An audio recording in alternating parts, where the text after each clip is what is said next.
aqui no estado de Goiás, companheiro Estrogildo, que aqui em Niquelândia é também presidente do Sindicato dos Produtores Rurais da nossa cidade, presidentes dos partidos, Dr. Elias José Asmar do PMDB, Dr. Aristeu do PR,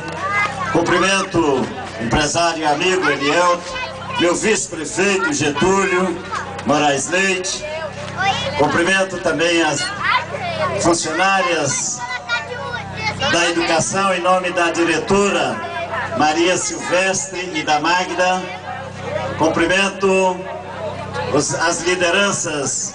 e suplentes de vereadores e liderança da Vila Mutirão, Zé Galdino, o Roberto Carlos, lá do Jardim Atlântico, o Weber Menezes, nossas lideranças lá do Quebralinhas, o Edivaldo, Marcelo, lá do Faz Tudo, grande companheiro Genilson Rocha,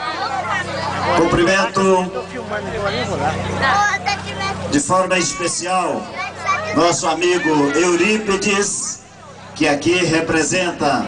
a família Simão e a família Bittencourt, que não concordando com as mazelas, com as falcatruas, com o desmando que hoje ocorre em Niquelândia, está apoiando a nossa candidatura. Obrigado, Eurípides, e obrigado à sua família pelo apoio. Cumprimento de forma especial e com muito carinho, respeito muito grande a cada um e a cada uma de vocês que aqui vieram nessa noite, depois de um dia exaustivo de trabalho, e estão nos prestigiando. Minha querida gente, vocês conhecem o nosso passado,